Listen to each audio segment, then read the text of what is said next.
오늘 하나님이 주신 말씀 요한복음 11장 25절부터 26절까지, 빌립보 3장 7절부터 14절까지만 봅시다. 하나님은 소망의 하나님이시다. 하나님은 소망의 하나님이시다. 하나님은 소망의 하나님이시다. 하나님은 소망의 하나님이시다. 로마서 15장 13절 이외에도 하나님은 어떤 하나님이시냐 표현하시길 소망의 하나님이라고 표현하고 있습니다. 그는 영원 전부터 약속하신 영생을 소망으로 주시고, 디도서 1장 2절 영원 전부터 약속하신 영생을 소망으로 주시고, 또한 자기의 소망을 하나님께 둔 자, 자기의 소망을 하나님께 둔 자에게 나타나셔서, 언젠가 나타나셔서 생명의 부활로 일으키시는 분이시다. 디모데전서 4장 10절에 소망을 하나님께 둔 자에게 그가 두 번째 나타나신다고 히브리서 9장 28절에도 그랬죠. 죄와 상관없이 자기를 바라는 자들에게 두 번째 나타나신다 그랬어요. 그가 왜 나타나시냐면 그때 생명의 부활로 일으키시려고요. 그래서 그 소망을 갖고 있는 사람들을 부끄럽게 하지 아니하고 반드시 그 소망이 헛되지 않았음을 입증해 주시려고 생명의 부활로 일으키시는 분이시다. 자, 우리의 신앙은 우리의 부르심의 소망이 무엇인지 아는 것이고, 자, 우리의 부르심의 소망이 무엇인지를 아는 것. 자, 왜 우리 하나님이 우리를 부르셨고, 왜 하나님이 우리에게 믿음을 주시냐면 그 부르신 소망이 뭔지 알게 하시려고요. 자, 그러므로 인해서 소망을 그에게, 하나님께 두게 하시려고 오셨으니 그 소망을 산 소망이라 합니다. 산 소망. 예, 베드로전서 1장 3절에 산 소망을 우리에게 갖게 하신 것이다. 물론 이런 산 소망을 가진 사람, 하나님께 소망을 둔 사람의 생활은 어떻게 해야 되느냐 하면은 뒤에 것은 잊어버리고 앞에 것을 잡으려고 쫓아가는 생활이에요. 뒤에 것은 잊어버리고 앞에 것을 향하여 쫓아가는 생활. 자, 그 말은 전에 있던 일들은 whatever, 무엇이었든 간에 잘했든지 못했든지, 바울같이 자랑할 것이 수두룩 있었든지, 아니면 죄가 많아서 그야말로 말하고 싶지 않은 무엇이든지, 그 무엇이든지 전에 것은 다 뒤로 하고 앞에 것을 잡으려고 미래 지향으로 다른 방향 하는 생활, 이 바로 우리의 신앙 생활이다 그 말이에요. 좋습니까? 예, 그렇죠. 자, 새해가 되면은 누구든지 새해 소원 성취하세요 그렇습니다. 소원 성취하세요. 또 그러면 또 묻기를, 새해는 무슨 소원이 있으신가요? 혹시 소원이 있으시면 말씀해 보세요. 뭐 그러면서 그것이 이루어지기를 축소합니다 이런 식으로 이제 인사하고 그러죠. 이제 자, 늙은이는 무슨 소원이 있으시냐 그러면 너무 심플하고 간단해요. 그냥 건강하게 아프지 않고 고이고이 편안히 살다가 그냥 고이고이 죽었으면 좋겠다. 그게 그냥 소원이에요. 여러 해를 살아보니까 이것도 바라보고 저것도 바라봤는데 다 되지도 않고 돼봤자 별것도 아니고, 그래서 결국은 이제 죽을 가까운 사람들의 그 소원은 아프지 않다가, 그저 그냥 뭐 이런 상스러운 일 보지 않다가 그냥 고이 죽었으면 좋겠다, 이런 소원입니다. 그런데 젊은 사람들은 많아요. 여러 가지 바라는 게 많아요. 할 일도 많은 것 같고 또 돼야 될 일도 많이 갈 것 같아요. 많습니다. 자, 그러니까 이 젊은 사람들은 새해가 되면 나름대로 목표를 세워요. 그래서 뭐 만약에 아직까지도 술 먹고 온 사람은 아주 그냥 내가 술을 끊으리라, 담배를 끊으리라 해서 뭐 금주 탁 써붙이고 금연 써붙이고 그래가지고 시작한다고. 근데 벌써 작심삼일하고 이미 끝난 사람 많아요. 벌써 짐에도 첫 주에는 사람 굉장히 많았어요. 근데 두째 때니까 벌써 이미 줄었어. 그만큼 사람이 이제 어떤 목표를 정해놨어도 그게 그렇게 지속되기가 이제 물론 그렇게 힘든 문제죠.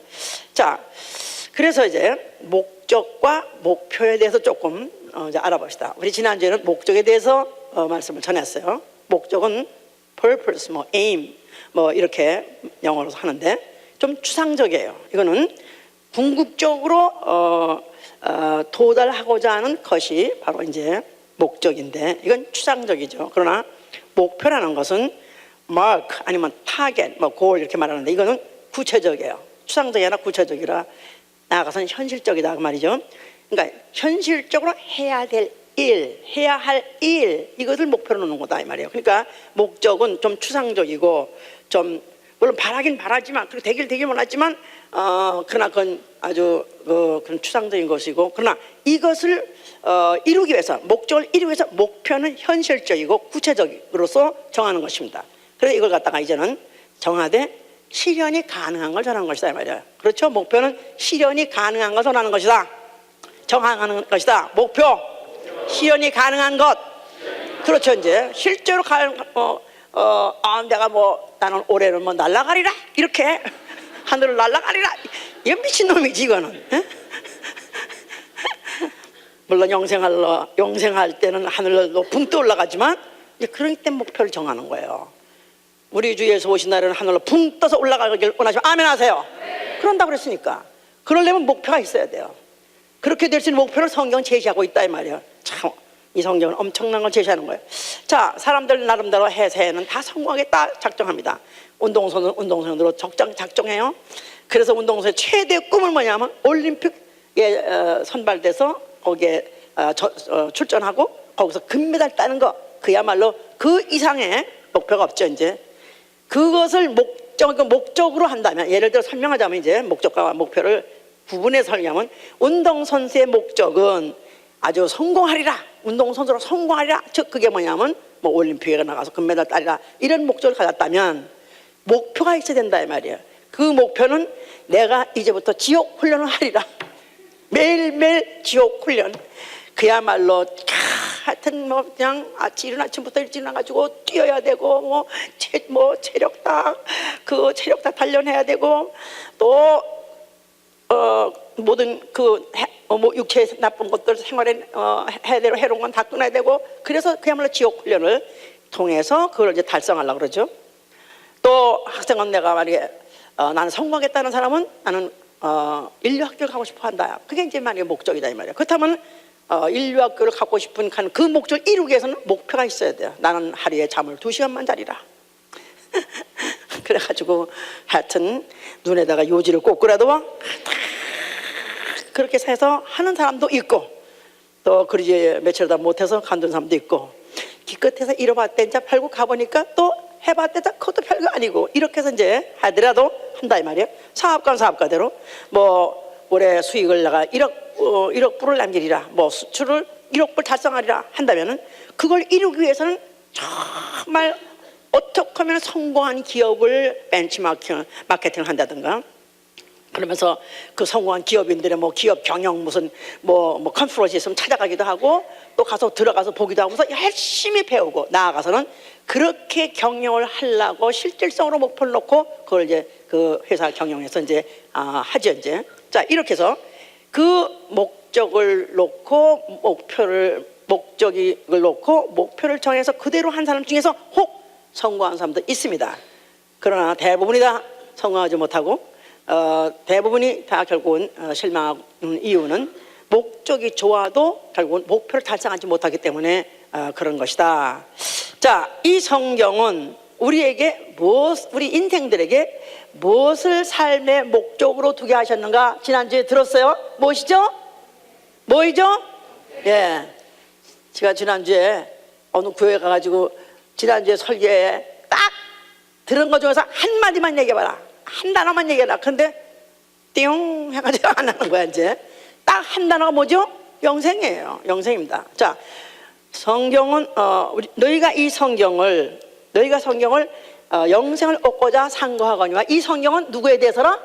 나에 대해서, 예수와. 그래서 자, 이 성경은 사람들로 하여금 영생을 목적으로 하게 하셔서 읽게 하는 책인데, 그 성경 안에서 예수를 알아야 된다, 예수를 믿어야 된다, 예수를 만나야 된다 하는 말은 예수가 목표가 되어야 된다 그 말이에요. 영생은 목적이요, 목표는 예수가 되어야 된다 그 말이에요. 예수를 목표로 하면 그 다음에 목적에 달성할 수 있는 가능성이 있어요. 영생을 얻을 수가 있어요. 그러나 예수 비껴놓고 그 목표 없이 그 목적을 달성할 수 있는 길은 전혀 없는 것입니다. 그래서 예수께서 나로 말미암지 않고는 아버지 집에 갈 자가 없다.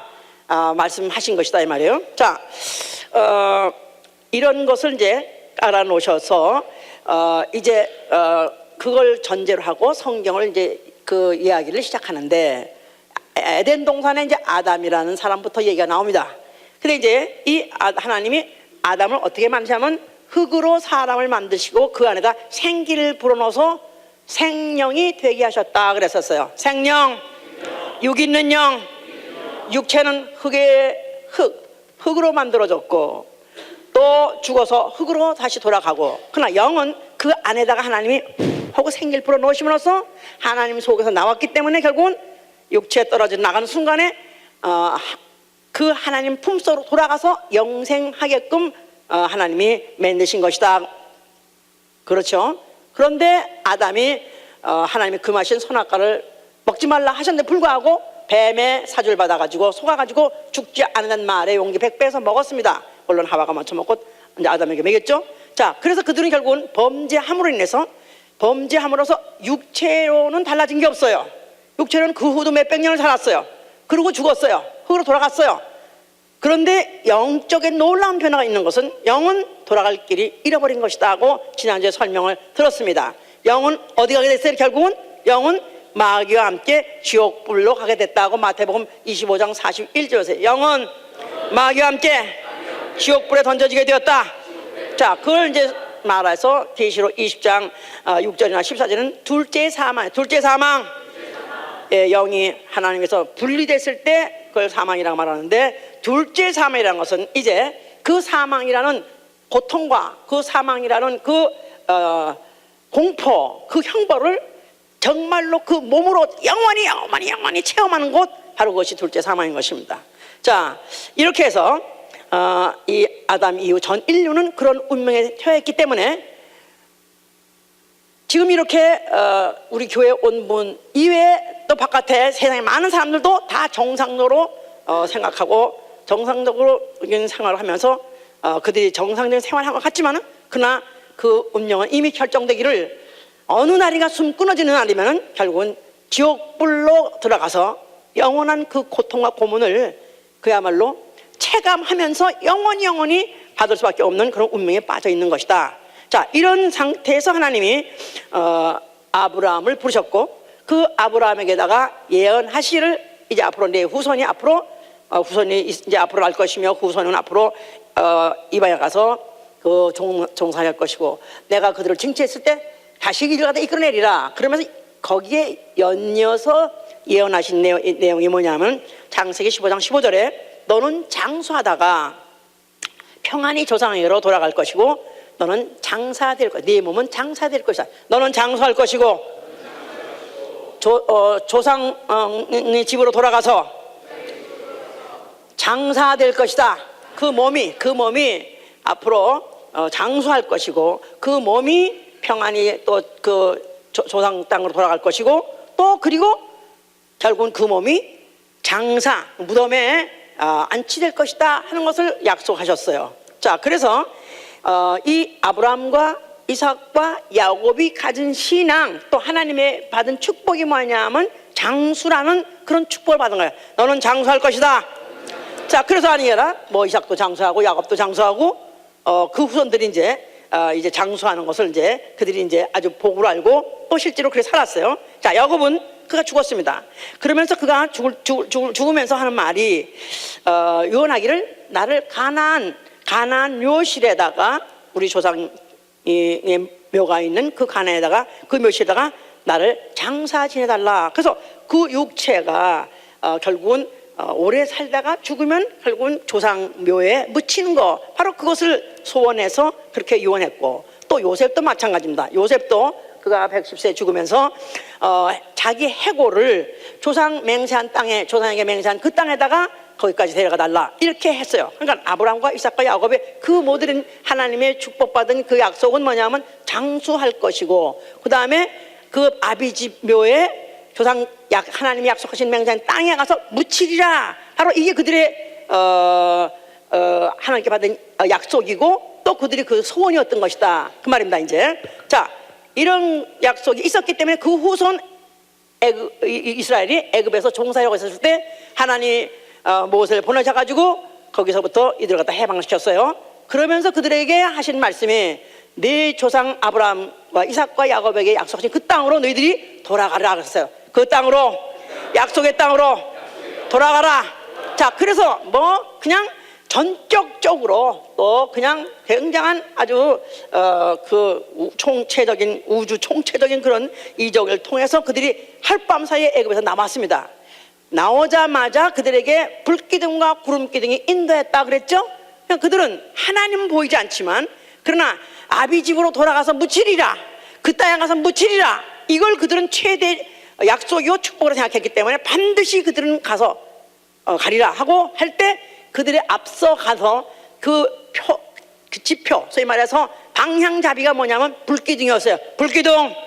그러니까 목표물이다 이 말이에요. 그 당시에 목표물이에요. 그래서 그걸 따라갔었는데 그 다음에 언약궤를 짓게 하시고 그 다음에 언약궤를 따라가게 함으로 인해서 언약궤가 그 불기둥, 구름기둥을 대신해서 목표 물이요 바로 지향 표대가 된 것이다 그 말이야. 무슨 말 아셨죠? 자, 그래서 이제 그 언약궤가 있는 성소를 짓게 하시었어요. 성소 그 아래 무엇이 있고 언약궤가 있고, 언약궤 아래는 무엇이 있고 여호와 이름이 있게 했어요. 자, 그러면서 그들에게 그 성소를 볼 때마다, 자, 근데 그 성소를 어떻게 했냐면 그 언약궤를 있게 하는 성소인데, 성소를 어떻게 짓게 하냐면 이스라엘 진중에 있게 하셨어요. 이스라엘 진중. 그러니까 12지파가 있으면은 12지파가 이제 장막 텐트를 칩니다. 그러면 3열 종대로 텐트를 치고, 3열 종대로 텐트를 치고, 3열 이렇게 해가지고 12지파를 치면 그 가운데다가 성소를 짓게 하셨어요. 그러니까 이들은 다 각기각각 그 바로 성소를 중심으로 하고 그거를 봄으로 인해서 하나님이 우리를 우리 조상 땅으로 인도하신다, 그것만 따라가면 된다고 생각하고 그들은 그를 목표로 삼고 살았던 것이다 그 말이에요. 이제 그랬는데 그들이 결국은 그렇게 해서 가는데 그들이 애굽에서 나온 사람이 자그마치 장정만 한 60만 명, 거기다가 만약에 여자 아들까지 치면 한 200만 명 정도 됐을 거라는데 이런 사람들이 거의 다 죽었습니다. 2명만 남겨놓고 다 광야에 엎드러졌어요. 광야에서 엎드러져 죽냐면 광야에서 객사했다 그 말이야. 광야에서 객사하니라, 광야에서 순수한 말로 뒤지니라. 한국 사람은 그 뒤지니라 무슨 그 뭔지 알지 이제? 예, 편안히 죽는 건 그래서 뒤진다고 안 그래요. 근데 그냥 불미스럽게 불운하게 죽은 그런 죽음을 이제, 그런데 이들은 원래 하나님이 조상의 땅으로 너희들 인도하리라, 편안히 인도하리라, 결국 가리라, 그래서 하신 구처. 그들이 만약 처음부터 믿음을 끝까지 한 번도 하나님이 원망하지 않고 불평하지 않았더라면 그들은 40년씩 걸릴 필요가 없었어요. 그냥 10하루길이면 갈 수 있는 길이 있었는데 이들이 원망하고 의심하고 하니까 그들을 갖다가 광야에서 뺑뺑 돌려가지고 40년 동안 돌리게 하신 것은 그들로 하여금 결국은 하나님을 누군지 모르고 원망 불평했던 자로 하여금 결국은 객사하게 해보는, 객사란 말은 가장 추악한 죽음이요, 나아가서는 가장 최고의 저주를 말하는 것이죠. 그러니까 우리 한국 사람들도 객사하면은 이건 아주 굉장히 이건 아주 흉측한 죽음이라고 생각해요. 그래서 어떻게든지 자기 집에서 안방 아랫목에서 도산 다 이렇게 하고 죽는 것을 굉장히 소원합니다. 그런데 이들은 광야에서 그야말로 그 뜨거운 볕에서 그 바위면 추운 데서 결국은 그들이 먹지도 못하고 그렇게 제대로 하다가 결국은 정말 그야말로 아주 흉측하게 그들이 죽어버렸죠. 자, 이렇게 해서 결국은 전도서 6장 3절은 그걸 뭐라고 표현하냐면 그 몸이 매장되지 못한 자는 낙태하여 죽은 자보다 더 못하니라 그랬었어요. 그 몸이 매장되지 못한 자는 낙태되어서 죽은 자보다 못하다. 무슨 말인지 알았어요? 예? 그 몸이 편안하게 매장됐다. 그러고 보니까 우리 참 선친묘가 저기 또 일산에 있지 그런 뜻이 아니고, 예? 우리 고향에 무슨 저 서산 당진 어디에 우리 서산에 묘가 있는데 우리 선친이 거기 묘 있으니까 하도 그분 또 복 받았나 그런 뜻이 아니고, 예? 이들한테는 어디가 그들 하나님이 지향했던 것이고 하나님이 바로 그들의 목적지를 삶과 함께 했던 것이고 거기에 가는 목표물로서 그들에게 언약궤 또 여호와 이름을 주어서 그를 목표물로 삼고 따라가면 드디어 조상 땅에 가서 묻히자, 이들에게 그런 소망을 줬던 것이다 이 말이에요. 자, 그랬는데 이들이 이제 결국은 그것을 믿지 않고 원망하는 바람에 결국은 다 도중하차 나아가서는 그지 최고의 그런 저주스러운 죽음을 그렇게 가졌기 때문에 결국 이제 그 시신이 자기의 육체가 그 조상 땅에 묻히는 걸 그렇게 그들은 소원해요. 그렇게 소원한답니다. 그래서 근래 나온 그 예루살렘 전지라는 책을 보니까 거기에도 보니까 유대 사람이 지금 그 예루살렘 땅 근방이 공동묘지화가 되고 있다는 거예요. 공동묘지화란 말은 예루살렘 근방 땅들이 점점점 묘지가 늘어난대. 점점 묘지가 늘어난대. 그러니까 그 예루살렘 이스라엘 사람들이 그야말로 미국에 살고 세계 다 흩어져 살고 있잖아요. 그래도 죽기만 하면 거기다 가서 묻어달란다네. 그래가지고 돈을 많이 인 사람일수록 예루살렘 가까이 묻어달라고 그래가지고 묘지값이 아마 금값인가 봐. 거기가 아주 금싸라기 땅같이 그렇게 거기가 좀 묘지화가 돼 있다고 할 정도로 그런 것은 이들은 그게 바로 그들의 믿음이요 축복이요 사상이었던 것이다. 이제 무슨 말 아시겠어요? 그러니까 아브라함과 이삭과 야곱에게는 장수를 약속했었고 이 땅을 사는 장수. 그런데 죽으면 어디? 조상 땅, 바로 하나님이 약속하신 그 땅에다 묻히리라. 시신이 묻히리라. 그래서 이들이 그 시신이 묻히는 것은 왜 거기 시신이 묻혔냐면 아예 믿음이 없는 사두개인들은 말고 바리새인 같은 사람은 부활을 믿거든요. 그러니까 이런 사람들은 예루살렘 성전에 가까이 있다가 메시아가 와서 심판하시는 날, 하나님의 심판하시는 날에는 제일 먼저 예루살렘 가까이 있는 사람이 제일 먼저 일어난다, 이런 믿음을 갖고 있대요. 제일 먼저 일어난다. 예루살렘 가까이에 묘지에 묻어있던 시신이 그대로 살아서 다시 일어난다. 뭐 뼈다귀가 다시 사는지 아니면 뼈다귀가 다 분해돼서 이미 다 뭐 하여튼 흙이 됐든지 그게 다시 일어나서 산다, 이렇게 믿음을 갖고 있기 때문에 그들은 굉장히 묘지, 시신 굉장히 그들은 아주 보존하기를 원했던 것이다. 무슨 말인지 아시겠어요? 자, 이런 믿음을 갖고 있는 예루살렘 땅에 예수라는 게 나타나셨어요. 예수가 뭐라고 말씀하셨어요? 예루살렘 성전 헐어버라. 예루살렘을 뭘로 알고 있냐? 이들은 목표, 바로 그들의 삶의 목표였던 것이다 이 말이에요. 중심이었던 거예요. 그런데 그 예루살렘을 헐어버라 했다는 거면 이들은 과연 죽으면 어디로 가야 되는가? 이게 완전히 방향을 잃어버리게 하는 건 마찬가지예요. 예수께서는 헐라만 한 것이 아니라 너희가 헐면 내가 살만해 이렇게 하리니 했더니 그 몸은 성전된 자기의 육체를 말하다. 성전된 자기의 육체. 성전된 자기의 육체. 자, 그러니까 너희들이 바라는 것은 바로 여호와 이름. 바로 여호와는 누구시냐 하면 여호와는 바로 신명기 3장 20절에도 여호와를 경외하는 자에게 장수를 약속하지 않았습니까? 그래서 계명을 지키고 뭐 부정하면은 장수께서 했는데, 자, 그런데 바로 그들에게는 이제 너에게 장수만을 약속하는 것이 아니라 나는 너에게 영생을 약속하겠다. 아멘. 또 너희 흙의 몸의 시신이 다시 변해서 살아나는 것이 아니라 너 안에 있는 영이 부활해서 영의 몸으로 부활하리라, 그런 약속을 주시기 원하신 것이다 이 말이에요. 아멘. 알아들었어요? 자, 그러니까 예수 그리스도께서 자기가 나는 부활이요 생명이라고 말할 수밖에 없는 것이다 이 말이야. 나는 부활이요 생명이요. 자, 그는 이제 30여 세 된 사람이에요. 사람으로 분명히 사람 속에서 태어나가지고 사람같이 먹고 사람같이 또 주무시고 피곤하면 또 피곤해하시고 그리고 그는 결국은 죽으실 일이에요. 자, 그냥 인자라는, 다시 말해서 사람이다 이 말이야. 사람. 근데 그게 뭐냐면 나는 앞으로 죽을 것이요 죽었다가 난 사흘 만에 다시 살아나리라. 그러면서 인자라는 말을 하면서 인자 해보세요. 인자라는 말은 사람의 아들, 하나님의 아들이기도 하시고 사람의 아들이기도 하시다 이 말이에요. 하나님의 아들, 하나님이 사람으로 오셨다 그 말이에요. 사람같이 죽다 죽고 사흘 만에 살겠다 하신 목적, 다시 말해서 그가 하나님이 왜 사람으로 오셨느냐 하면 사람에게 목표가 되기 위해서 그런 것이다 그 말이에요. 사람에게 목표가 되기 위해서 그런 것이다. 제가 아까 말했어요. 목적은 추상적이지만은 목표는 구체적이고 현실적으로 실현이 가능한 것이라야 목표가 될 수 있다 그랬어요. 목표는 실현이 가능한 것이라야 목표가 될 수 있다. 그러니까 사람들로 하여금 최소한 더 누구같이 될 수 있냐, 하나님같이 될 수 있다고 믿으면 아멘 하세요. 누가 조그맣게 말했는데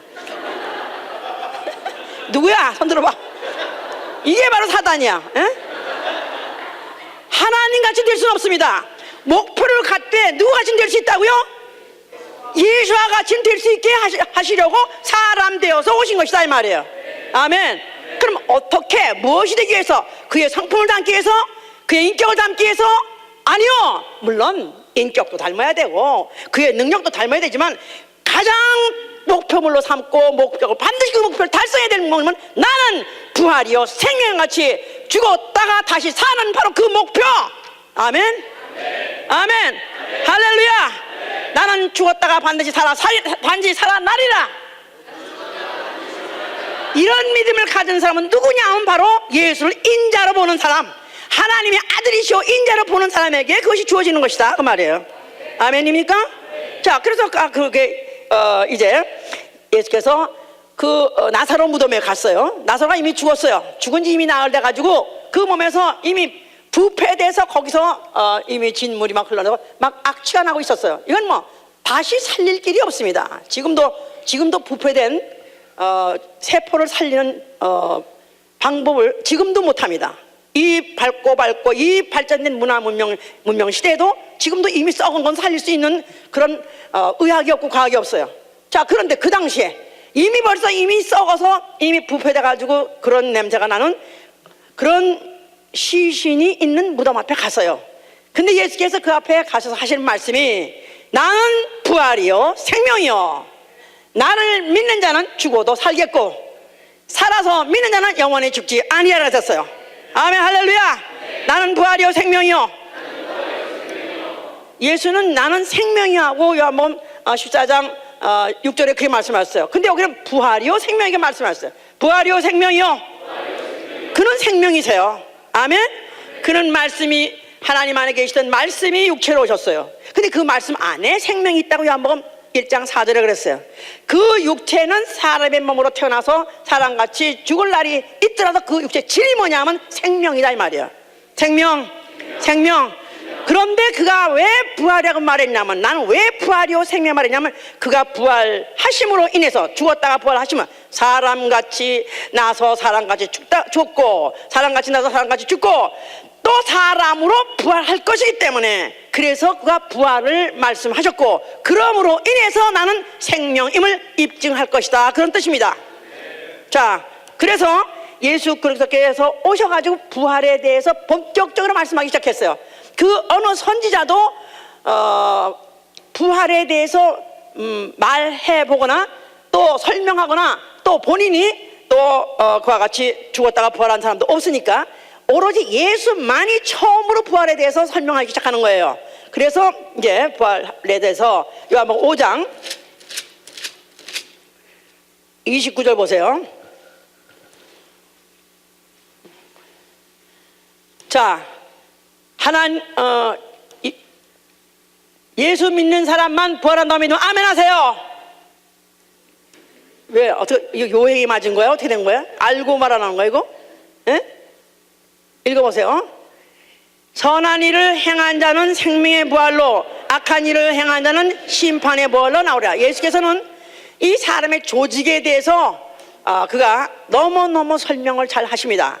그래서 이 육체는 흙으로 만들어졌기 때문에 숨 끊어지면 흙으로 돌아가고, 그 다음에 이 안에 영이 앞으로 부활하되, 혹자는 생명의 부활로, 혹자는 심판의 부활, 다시 말해서 사망의 부활로 나온다고. 그래서 전 인류 사람은 누구든지 부활한다는 것입니다. 사람은 누구든지 부활한다. 믿는 자만 부활하는 것이 아니라 불신자도 부활한다. 아주 태고 쪽에 난 사람도 부활한다. 다 전 인류는 다 누구든지 부활한다는 것입니다. 문제는 생명의 부활과 또 심판의 부활로 나올 것이다라는 이것을 말씀하셨는데, 이거는 이제 사도 바울은 뭐라고 또 표현했냐면 의인의 부활과 악인의 부활이라고 말했어요. 의인의 부활, 악인의 부활. 그래서 산자의 부활로 나온 사람, 생명의 부활로 나온 사람은 영생에 들어가고, 또 심판의 부활 아니면 악인의 부활로 나와서 어디 들어가고? 지옥불에 던져지고. 지옥불에 던져지고. 자, 부활이라는 말 자체가 이렇게 육체가 모든 감각이 있듯이, 지금 모든 육체가 감각이 있죠? 이 육체가 찌르면 찌른 그 고통을 알 수 있어요. 또 뜨거운 거를 가까이 하면 그 뜨거운 것, 그 감각을 알 수 있습니다. 그래서 감각이 있는 육체로 부활하되 영원한 몸, 영의 몸으로 부활한다는 것입니다.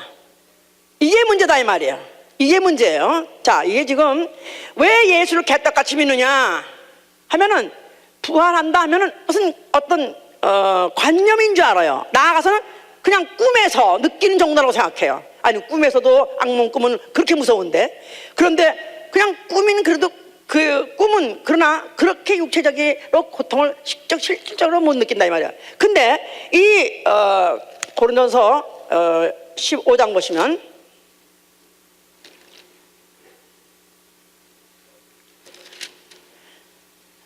42절 보시면, 죽은 자의 부활도, 여기서 보세요. 284장 284면 42절, 죽은 자의 부활도 이와 같으니 썩을 것으로 심고 썩지 않을 것으로 다시 살며, 역된 것으로 심고 영광스러운 것으로 다시 살며, 악한 것으로 심고 신령한 몸으로 다시 사나니, 육의 몸이 있은즉 또 신령한 몸이 있느니라. 해서 육의 몸이 있은즉 영의 몸이 있느니라. spiritual body, 그러니까 natural body, spiritual body, 흙으로 된 육의 몸이 있는가 하면은 영의 몸, 영으로 된 몸. 그래서 영이라는 건 영원히 존재하는 몸, 없어질래야 없어질 수 없는 몸. 그런데 몸이기 때문에 감각은 그대로 갖고 있다 이 말이야. 똑같이 편하면 편한 거 알고 있고, 또 뜨거운 거 뜨거운 거 알고 있고, 또 아픈 거 아픈 거 그대로 알 수 있는 그런 몸으로 부활을 시킨다는 것입니다. 부활하게 우리 인류가 부활하는 것을 믿으시면 아멘 하세요. 또 부활하는 것이 무조건 할렐루야 좋다고 믿으면 아멘 하세요. 무조건 좋은 게 아니죠. 만약에 차라리 심판의 부활, 또 악인의 부활로 지옥 가려면 차라리 부활 안 하는 게 낫다 이거야. 나 부활, 나 그쪽 교회에서 난 사퇴내겠어. 나 부활 싫어. 내가 부활 같은 거 반갑잖아. 할지라도 아무리 내가, 이건 선택 문제가 아니라 이 하나님의 이미 하나님이 경륜으로 깔아놓은 것이다 이 말이에요. 하나님의 창조 원리다 그 말이에요. 하나님의 창조 원리, 하나님의 창조 원리를 부정하고 반대하고 피할 사람은 아무도 없어요. 그대로 되어지는 것입니다. 그러나 그때 내가 선택할 수 있는 것은 생명의 부활을 택할 것이냐, 아니면 사망의 심판의 부활을 택할 것이냐. 나는 생명의 부활, 의인의 부활을 택할 것입니다. 이게 바로 믿음이다 이 말이에요. 할렐루야. 자, 예수께서는 그와 같이 분명히 그 부활에 대해서 말씀하셨기 때문에, 나는 장로들에게 이제 또 아니면 서기관들이 잡혀가서 나는 죽을 것이다. 그랬을 때 베드로는 말하기를 주여 죽지 마소서 그렇게 말했어요. 예수께서는 사단아 내 뒤로 물러가라. 네가 만약에 내가 죽지 않냐면 어떻게 아버지 뜻이 이루어지려. 아버지 뜻이 있기 때문에 그는 죽겠다는 것입니다. 그래서 그 아버지 뜻을 이루기 위해서 그는 모든 환경과 모든 그 조건들을 조성하시고, 자기를 죽이게끔 또 아니면 자기를 팔게끔 이런 모든 그런 조건들을 조성하시고, 결국은 그를 팔리게 했고, 결국은 죽음을 당하게 됐다 이 말이에요.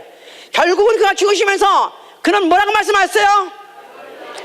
자, 뭐를 다 이루셨어요? 바로 그가 죽어야 다시 부활할 수 있는 바로 하나님의 창조 섭리, 창조 원리를 바로 이루게 하신 것이다 말이에요. 그래서 요한복음 10장 그렇게 말씀하지 않습니까? 이거 중요한 일인데도 잘 모르시는 분을 위해서 다시 읽으세요. 요한복음 10장 17절, 요한복음 10장 17절. 아버지께서 나를 사랑하신 것은 내가 다시 목숨을 얻기 위하여 목숨을 버림이라. 이는 내게서 빼앗는 자가 있는 것이 아니라 내가 스스로 버리노라. 나는 버릴 권세도 있고 다시 얻을 권세도 있으니 이 예명은 내 아버지에게서 받았노라.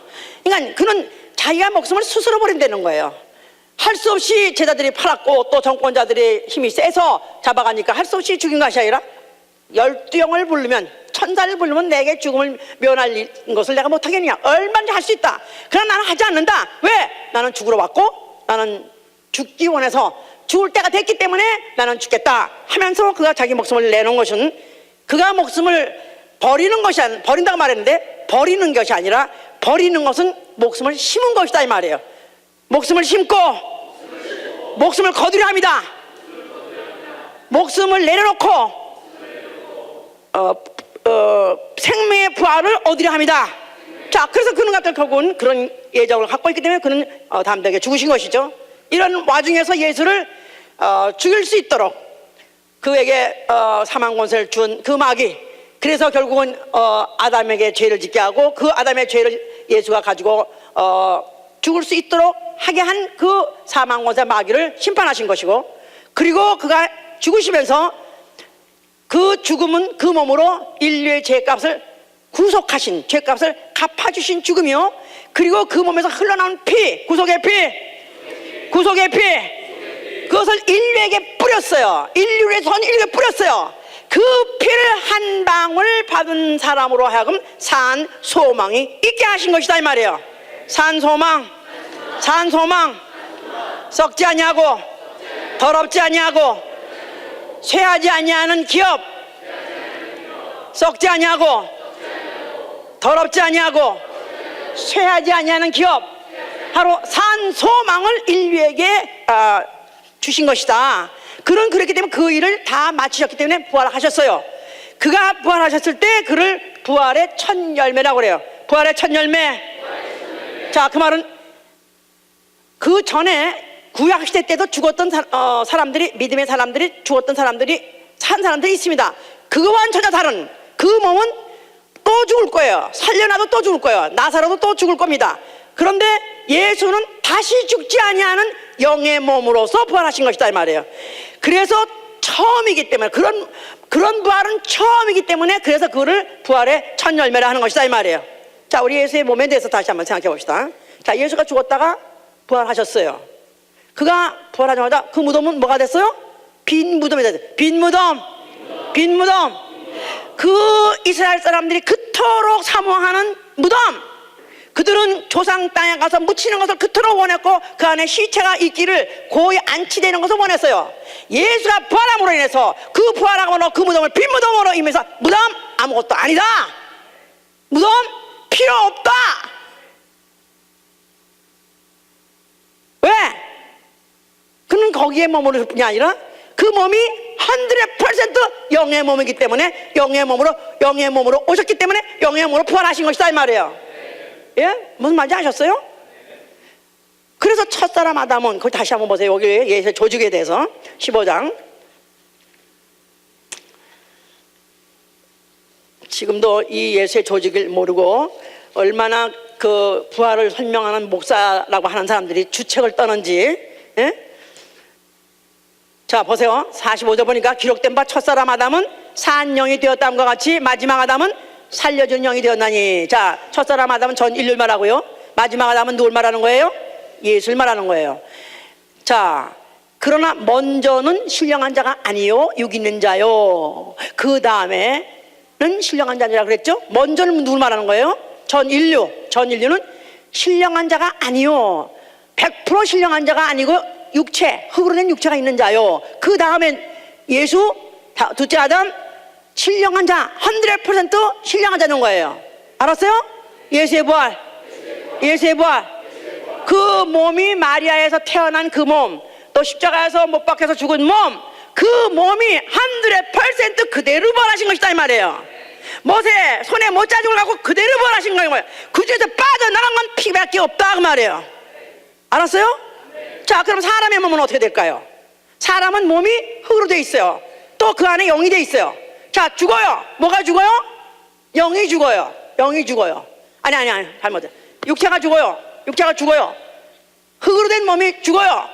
그러면 흙으로 된 몸이 죽어요. 그런데 부활은 이 흙으로 된 몸, 시체가 변해서 영의 몸으로 변하는 게 아니라, 알았어요? 시체가 변해서 영의 몸으로 변하는 것이 아니라 안에 있는 영이 영의 몸으로 변화되는 것이다 이 말이에요. 예? 그러니까 예수님이 만약에 오셨다, 예수님이 지금 오신다, 오늘 오신다. 그런데 지금 막 얼마 전에, 막 어저께 우리 어머니가 돌아가셨어. 예수 잘 믿는 어머니가 돌아가셨다 이거야. 그래서 무덤에다가 안치했다 이거야. 그랬는데 예수님이 오셨어요. 그러면 이제 죽은 자가 무덤에서 살아나지 않았었어요? 그러면 만약에 그 사람이 부활해서 만약에 하늘에 올라간다면 그 육체도 흙 어떻게 될까요? 무덤에 남아 있을까요? 아니면 그대로 있을까요? 빈 무덤 될까요? 아니면 시체 그대로 있을까요? 이게 차이다 이거야 내 말이. 이게 바로 예수님과 사람의 차이다 그 말이에요. 무슨 말인지 알았어요? 근데 아직도 띵 하고 있는 사람이 있어. 왜? 무슨 말인지. 응? 목사님이, 예를 들어 목사님이 돌아가셨어. 그래서 무덤에다가 안치해놨다 이거야. 그런데 바로 그 다음날 예수님이 오셨다 이거야. 오셨다 이거야.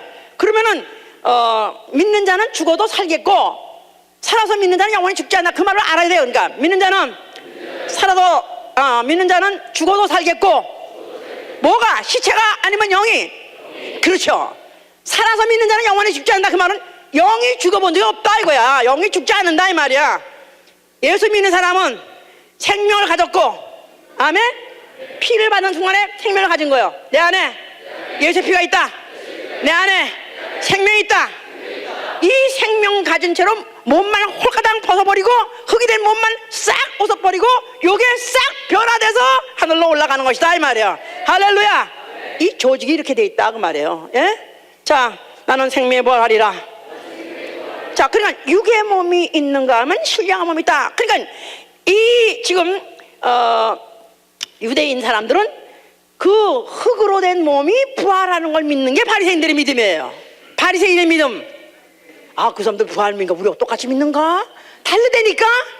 그들이 믿는 건 그 시신 육체가 다시 살아나는 걸 믿는 거고, 우리는 이거는 하여튼 화장을 하던 아니면 수장을 해서 물고기가 먹어가지고 물고기가 또 그 시체를 먹었더니 시체를 먹은 걸 또 물고기 잡아가지고 어떤 사람이 또 먹고 또 그 사람이 또 먹었는데 또 죽었더니 또 그 사람을 또 그 육체가 또 다른 또 물고기가 또 먹고, 이래서 어디 가서 찾지 몸을?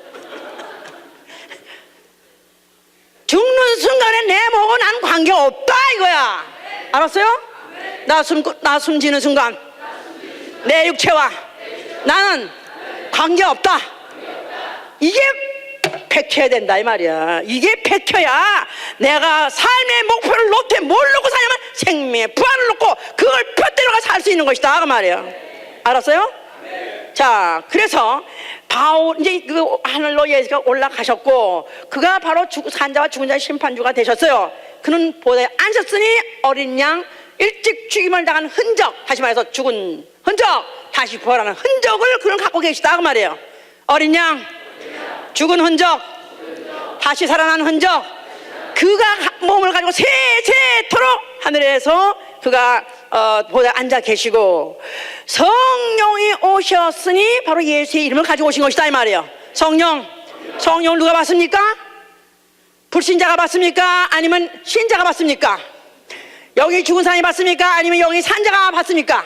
영이 산 자가 받는 거예요. 산 자, 예수의 피로 살아난 자, 그런 자가 성령을 받는 것인데, 이제부터 그 성령을 받은 사람은 새로운 삶의 목표를 위해서 사는 것이다 이 말이에요. 새로운 삶의 목표를 달성하기 위해서 산다. 자, 당신의 삶의 목표는 무엇입니까? 아유 맞았어, 할렐루야. 이렇게 말만 해도 된지 않는다 이거야 내 말이. 이렇게 말로는 언제든지 할 수 있다 이거야. 자, 이런 믿음을 갖고 있는 사람은 차라리 죽을지언정 오로지 그 목표를, 잠깐 그랬잖아. 올림픽에 가서 금메달 따고 또 무슨 그 성공하려 한 사람은 그 다음부터 무슨 훈련이다? 지옥 훈련이야, 지옥 훈련. 기계 사는 게 아니야. 같은 어떤 선수인지 그 하나 훈련 과정을 보면요, 이건 사는 게 아니야. 체조 선수로 새벽 어릴 때 서너 살밖에 안 된 걸 그냥 아주 이런 것들을 끌고 가가지고 그렇게 훈련을 시킬 수가 없어.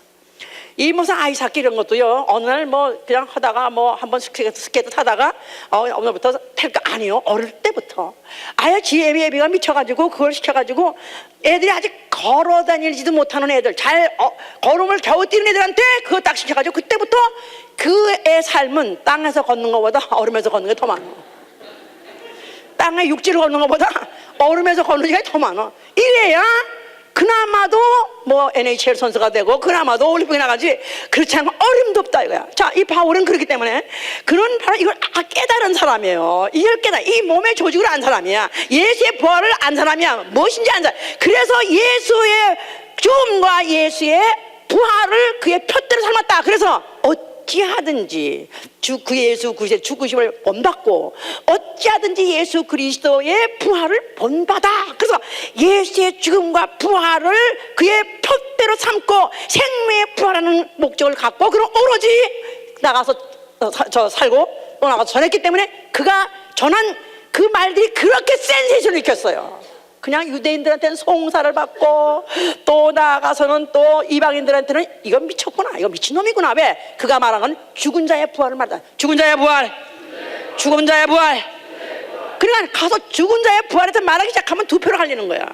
어디서는 더 듣겠다는 사람도 있고, 어디서는 이건 미쳤다 해가지고 막 그냥 감옥을 가지고 막 백성들을 갖다 뭐 혹세 무민한 식으로 백성을 갖다 모두 혼돈시킨다 그래가지고 그걸 갖다 막 그냥 핍박을 하고 막 결박을 하고 환란을 주고 이렇게 하는데도 불구하고 그가 초지일관 그가 굽히지 아니하고 그런 한결같이 같은 길로 같은 방향을 갔으니 그는 위에서 부르신 부름의 상, 위에서 부르신 부름의 상을 위해서 나는 그 표대를 놓고 쫓아가노라고 썼어요. 위에서 부르시는 부름의 상, 언젠가는 주 예수 그리스도께서 하늘에 나타날 것을 그는 알고 있습니다.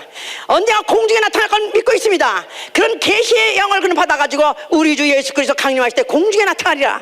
공중에 나타나실 때 그가 천사들의 그 호령과 나팔 소리 가지고 오실 때 그때 그가 오로지 그 표대를 놓고 그것 때문에 불철주야 그것만 위해서 달려간 자만을 이름을 부른다는 거예요. 누구야 나오라 하고 부른다는 것입니다. 그럴 때 그 위에서 부르시는 그 부름의 상, 바로 그걸 위해서 자기는 일체 다른 건 듣지도 않냐고 보지도 않냐고 생각지 않고 오로지 그것만 위해서 달려간다고 그가 표현했어요. 그럴 때 그가 뭐라 했냐면 나는 그렇기 때문에 나는 어찌하든지 무슨 수단 방법 가지 않고 어찌하든지 죽은 자 가운데서 부활하려 하여 그랬었어요. 어찌하든지 죽은 자 가운데서 부활하려 하여. 그러니까 어찌하든지 수단 방법을 가리지 않고 오로지 난 한 목표를 향해서 나는 거기다 관역을 꽂기를 원합니다. 그 관역에다 나는 집중해서 오로지 그것만을 위해서 나는 달려간다. 그랬을 때 그러기 위해서 그에게 해가 되는 무엇이 있다면 그는 다 버리겠다고 했어요. 오죽하면 자기의 족보 아니면 자기의 무슨 뭐 의로운 행위, 뭐 자기가 뭐 누구의 후손이고 자기가 뭐 누구의 무슨 뭐 제자고 자기의 의로움이고 자기는 다 똥같이 버린다는 거예요. 과거에 그가 율법으로 살았던 그 수많은 고통들이 있었고 그 고행들이 있었어요. 이 모든 것도 다 똥같이 다 버리고 나는 오로지 예수 그리스도로 그 믿는 그 믿음 붙잡고 오로지 나는 그가 부르시는 그 상을 향해서는 다른 박자 한다. 이렇게 그가 말했어요. 그럴 때 자기에게 유익하던 것 물론 과거에 자기의 행위도 많을 것도 없지만 그에게 필요한 것, 그에게 귀한 것이라면 어떤 보화든지 아니면 또 무슨 관계든지 모든 것들을 다 버리고라도 오로지 그 하나만은 자기 위해 살겠다. 그러면서 또 그런 자들에게 항상 발목을 잡는 것이 있다면 뒤에 것들이 다시 말해서 과거의 한 일, 과거의 한 일이 송사하기를 네가 예수 믿는 사람을 그렇게 죽이고도 네가 스테파노를 그렇게 죽이고도 가펼 던지고 그러고도 네가 무슨 뭐 영생을 해 아니면 부활을 해 이런 것들이 자꾸 자기를 송사하니까 자기는 과거 것들은 다 그것까지도 다 맡기고 하나님 나라 가서 볼길 맞든지 맞아도 하나님 나라 가서 내가 매를 맞아도 하나님 소의 은혜 맞지 나는 하여튼간에 나는 죽어도 나는 주 주님 오실 날에 땅에 있을 수 없다. 나는 공중으로 뜨리라, 공중 올라가리라 작정하고 그는 표대를 향해서 그 과거까지 다 묻어버리고 갔다 그랬었어요. 자, 그러면서 그가 그 생명의 부활할 그를 목표로 하고 사는 자들에게, 그러므로 이제 너희들은 부지런해라, 게으르지 말라, 부지런해라, 그리고 참아라, 뭐든지 참아라. 그러면서 약속을 기업으로 받은 자를 본받으라 하세요. 약속을 기업으로 받은 자를 본받으라. 부활, 생명의 부활한 자를 본받으라는 거예요. 그러니까 우리는 누구를 본받는다고요? 누구를 목표로 산다고요? 예수와, 할렐루야. 그뿐이 아니라 바울이 나를 본받으라 그랬었어요. 나는 그렇게 살아가고 내가 그 삶을 보여줬으니 너희들도 나를 본받으라 그랬었어요. 그러나 예수를 본받아서 예수를 목표로 하고 그렇습니다. 무슨 김연아가 피겨 여왕이라고까지 아주 그런 칭함을 받는데, 그가 처음에 올림픽에 갔을 때 그 기자들하고 회견했을 때 뭐라고 말했냐면, 자기의 영웅, my hero, 나의 영웅은 미셸 콴이다. 미셸 콴이라는 미국의 피겨 그 여왕이라는 여자가 있었어요. 자기는 그 여자를 본받고 난 그 여자같이 되기 위해서 그 여자만 연구하고 그 여자 하는 일대로 나는 그렇게 해왔다고 그렇게 말했다고 그래요. 하여튼 것더니 결국은 그가 이제 올림픽에서 퀸이 됐어요. 자, 우리가 생명의 부활에 이르기 위해서 우리 앞에 앞서 죽었다가 부활하신 예수 그리스도가 우리의 멘토가 되셔야 되고 나의 목표가 되어야 되고, 그리고 우리 앞서 가신 믿음의 선배, 정말로 그가 오로지 생명을 위해서, 생명의 부활을 위해서 오로지 영생을 목적으로 하고 그 생명의 부활을 목표로 하고 산 사람이 있다면 그를 따라서 그를 본받아서 살아야 되는 것이다 그 말이에요. 그런 자가 바울이 대표적입니다. 그래서 바울이 그렇게 부럽고 그렇게 존경스럽고 바울같이 그렇게 되기를 원해요. 아멘, 할렐루야. 자, 그러면서 그런 자들에게 주의할 것은, 주를 향하여 이 주를 향하여 이 소망을 가진 자에게 내가 이와 같이 말한다. 주를 향하여 이 소망을 가진 자에게 내가 권하노니 그가 깨끗한 것 같이 너희도 깨끗하라는 거예요. 요한일서 3장 7절 얘기예요. 부활의, 생명의 부활의 소망에서 아멘 하세요. 나는 생명의 부활하리라. 심판의 부활을 피하고 둘째 사망을 피해서 내가 확실하게 내가 영생의 나라 갈 목적을 이루려면 첫째 부활, 생명의 부활에 내가 해당하는 자가 되어야 돼요. 그러려니까 그가 깨끗한 것 같이 너희도 깨끗하라, 성결하라는 것입니다. 성결하는 거예요. 죄를 짓지 말라, 성결하라. 그래서 어떻든지 이 육체로는 이때까지는 죄를 져왔고 이때까지 실수하고 이때까지 하나님께는 못나게 못되게 굴었다 할지라도 이 모든 것은 다 뒤로 하고, 이제는 이건 다 뒤로 하고 이제는 앞에 있는 상황을 향해서 달름박질 하시는 여러분 되시를 예수로 축원합니다. 할렐루야, 할렐루야. 나의 삶의 목표가 있다 해보세요. 자, 요새 유럽 미국도 많이 실업자만 있지만 유럽에 공통적으로 모든 나라들의 젊은이들이 지금 아주 장기 경제 침체 때문에 그들이 지금 한결같이 뭐라고 말하냐면, 나는 나의 삶의 목표가 뭔지 모르겠습니다. 나는 나의 삶의 목표가 없습니다. 그렇게 다 말한다고 그래요. 그렇습니다. 나라를 돌아보고 또 미래를 돌아보니까 아무 보이는 게 없다 이거야. 자, 우리는 경기가 좋든 나쁘든 항상 변할 수 없는 목표가 있습니다. 아멘? 아멘. 나에게 삶의 목표가 있다. 나는 생매부활하리라. 나는 어느 날 죽지만 반드시 나 영혼은 부활하리라. 나는 반드시 부활하되 생매부활하리라 작정하시고 바로 그 예수를, 그의 삶을 목표로 하시고 사시는 여러분 되실 예수로 축원합니다. 할렐루야, 할렐루야. 자, 나에게 삶의 목표를 제시하신 예수와 너무나 감사하지 않습니까? 나에게 삶의 목표를, 변함없는 목표를 나에게 제시해 주시고 구체적으로 그를 위해서 사는 방법을 알려주시니 얼마나 감사합니까? 이제부터 나는 내 시야 흔들리지 않게 도와주시옵소서. 내 눈의 초점이 흔들리지 않게 도와주시옵소서. 양궁 선수가 관역을 맞추려면은 그 관역이 만에 점같이 보이면 절대로 못 맞춘답니다. 양궁 선수가 그 관역을 맞추려면 그 관역에 보름달만 하게 돼야 돼. 보름달만 크게 보여야 그래야 관역을 맞춘다 그래요. 생명의 부활 많이 보여야, 생명의 부활만이 나의 목표가 되어야 그래야 영생할 수 있는 것입니다. 우리 올해 2014년에 확실한 나의 삶의 목표를 정했사오니 다른 세상 보이지 않게 도와주시옵소서. 세상이 보이지 않게 도와주시옵소서. 다른 것이 보이지 않게 해주시 기도합니다.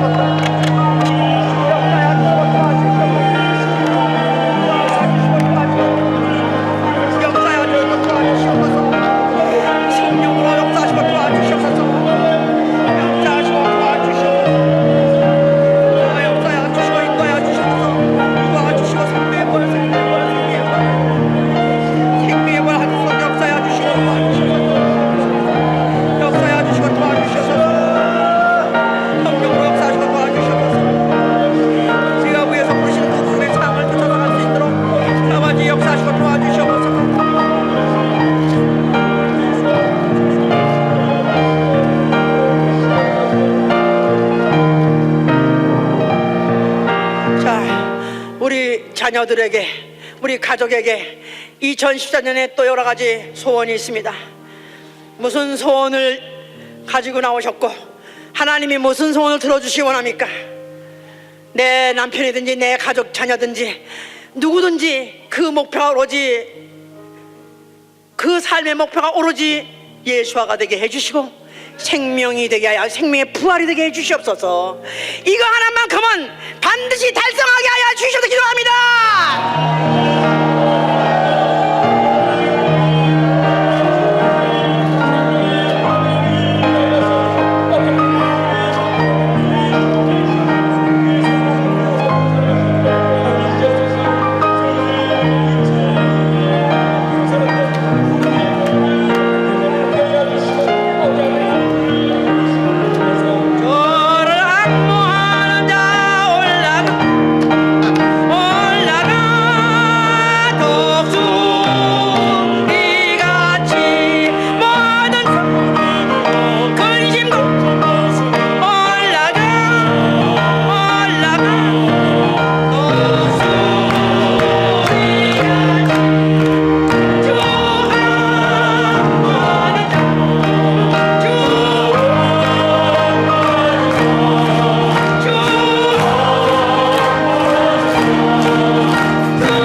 치나? 왜 이렇게 또 박수를 치라고 그러나? 자, 붕 떠야죠. 붕 떠야잖아요. 왜 이 궁뎅이가 너무 찰떡같이 이게 무거우면 안 돼요. 항상 올라갈 준비가 돼 있는 사람, 아멘. 항상 뜰 준비가 돼 있는 사람, 아멘. 내가 여기에 진을 치고 콘크리트 뭐 해서 완벽한 집을 짓고 못 올라갑니다. 배설물로 다 같이 버리고 언제든지 내가 떠날 준비돼 있고, 그런 상태에서 내가 참고 기다리면서, 그리고 게으르지 아니하고 부지런히 주의 복음을 전하며 영혼들 살리며, 그러면서 또 내가 어떻든지 성결을 지켜가면서 그 주님 오신 내가 정결한 그리스도의 신부로 올라가리라. 할렐루야. 아주 정말로 다시 한번 결심하시고 정말 난 올라갈 준비하게 하여 주셔. 2014년은 주님 오신 날 하늘로 올라갈 준비하게 하여 주시기 기도합니다.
발목을 잡는 게 뭡니까? 과거가 잡는다. 이거 과거 내 잘못한 거, 죄진 거, 또 남한테 무슨 뭐 빚진 거, 이런 것들이 잡아요.